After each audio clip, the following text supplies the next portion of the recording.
All right, guys, let's talk about a training technique I like to use with myself and my clients when it comes to working sets for certain exercises.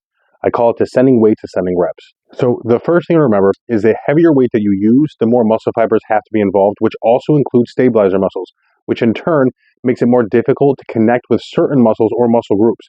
Think about how much quads you feel with a 1RM squat versus a 15RM squat. That being said, the first working set of any exercise that you do is typically going to be your heaviest. And at this point, the muscle you're trying to target has the utmost power and capability to perform at its highest. Every other set after this, the power put starts to decrease, hence why you get less reps the second set than you do the first. So if your second set, you get less reps because that muscle itself is taxed, that would mean that the stabilizer muscles you're using in that exercise are getting more taxed as well. And that means that they will have less availability to stabilize, and the more unstable the movement, the less isolated stress to that muscle, resulting in less of an overall stimulus. So instead of using the same weight for the second set, try dropping the weight by a certain percentage depending on the exercise or how many sets involved, and focus on doing more reps in the first set.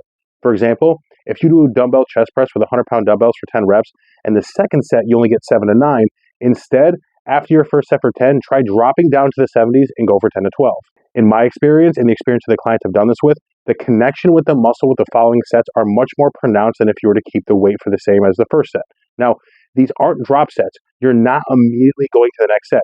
You're taking a proper rest as if you would any other set, and you're also tracking these numbers each week and focusing on progressive overload like any other set. And since we get the best hypertrophic response from reps 5 to 30, there's no reason why this would produce any less of a hypertrophic response than working with a heavier weight as long as we're staying under 30 reps.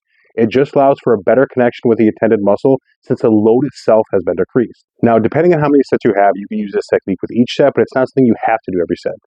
Let's say you're doing something like a camber bar bench press. You might just do your heaviest load for 2 sets, and then your last set, use your lighter load. Or if you're doing something like a dumbbell military press for 3 sets, and you're using 50s for your first set, you might drop to 40s for your second set and 30s for your third.